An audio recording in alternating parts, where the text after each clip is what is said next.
Oh, hi. Most of you know I'm a character artist by profession. And there's one art concept in particular that I think has carried me the whole way. It's so powerful, you can apply it to basically anything in art. To your designs, to your color theory, but also how you practice drawing. And that would be fusion. What? No, not that.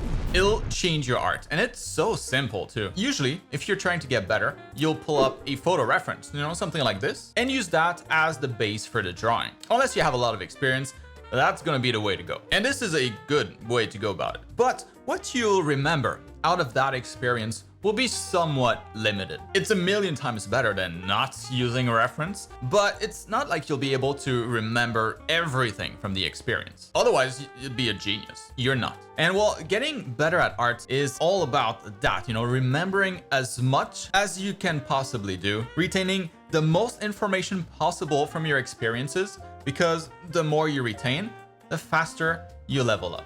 That's science. So the best way that I know to retain the most amount of information, to remember the most from a character study like this, is to introduce fusion, which is just basically adding more references to the mix, at least one more, and then fusing or combining the two into one drawing. And that applies to a lot of things, and I'll talk about that in a minute. But for studies like these, you take a little bit of this one and a little bit of that one, and now you have a brand new pose while still using references. You get the benefits of working from reference, but you're also challenging your creativity in the process and your understanding of anatomy. And that's a much more effective way to use references. You get to retain almost twice as much information by doing that. Maybe not twice, but a lot more. And of course, the more different references that you use, the more unique the result becomes.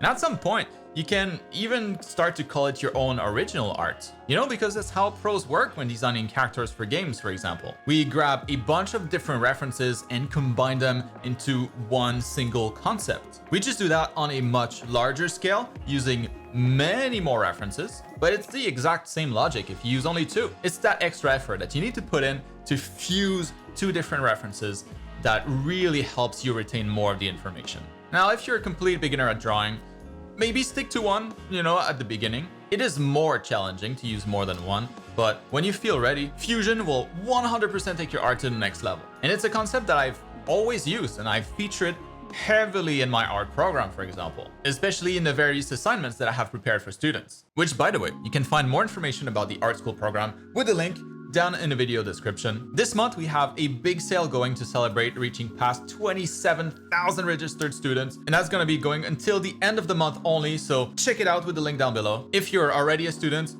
thank you. You're basically what allows me to keep making those free videos and not having to take on any sponsors. I love you. Now, I did say fusion can be used in all sorts of cases. You could use that to draw portraits as well. So maybe take one reference for the pose, like the anatomy of the face, and then another reference for the lighting information, combining the two into one portrait. A little bit more challenging, but it's probably one of the best exercises you can do if you're practicing portrait art. It's one exercise that I give to my students all the time. Give it a shot. But while I think it's awesome that you can use that as a way to get better as an artist and faster, I think it works equally well for all things design and color theory. It's a concept that I've been using for decades in my own art. Maybe you can spot some examples in there. I've always used opposites and merging them together. Opposites like big, small, not shiny things, and shiny things. Areas that have a lot of details, like very busy areas, high frequency of details versus areas that have very little detail. Hard materials like metals paired with skin materials, much softer. Like I said, it even works with colors. So like using warm colors and then cool colors together, it just creates a lot more interest. And well, that's the idea, that contrast in art generates interest. So the more types of contrast that you're able to use, the more things that oppose each other that you're able to cram into your art, the more interesting it becomes. Deep down, you knew this already. We're all born wired to prefer contrasts. And all of this is not a new concept that I'm pulling out of nowhere. I've been saying this stuff since I was a kid. Literally. Pull up my first workshop from Imagine Effects back in February 27? 18 years ago. But there it is. So now maybe we could try using all of this knowledge and put it all together in a short demo to show you how you can actually apply this stuff. The poses that I've been working on in the background were actually using these photo references, except I use more than 2 references to create my poses. But again, it's the same logic. I've just been fusing them like I was explaining at the beginning. And for her design, now I'll keep it simple, but I'll still fuse a bunch of the opposites together to create interest. Like using red and blue as my color palette, a cool color and a warm color together. And maybe give her a metallic, like robotic arm to contrast with her soft skin. And maybe also make those parts super busy, like very intricate, while keeping the rest of her body pretty bare. So this way we'll get contrast in the frequency of the details with areas that are very busy and other areas that have very little detail. Let's see what happens.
Alright, and this is what I came up with. And I think these are more interesting than if I didn't use Fusion for the various design elements, you know, like the colors, the materials, the amount of detail. Like I said, it's a simple concept, but it makes everything better. And I would highly recommend that you think about it for anything you do art-wise in the future, if you haven't already. Like I said, it applies to everything. And before I go, you'll also be able to get the same brushes that I used for these drawings with the link in the video description for free. Now, these are some of my favorite brushes, so it's not some freebie garbage I'm just giving away because it has no value. I use them all the time. And now they're all yours because you've been a good student and you followed it until the end. Just kidding. Nothing is free in life. You'll still need to pay the class fee of either 1 like or 1 sub for all of this new knowledge. Or else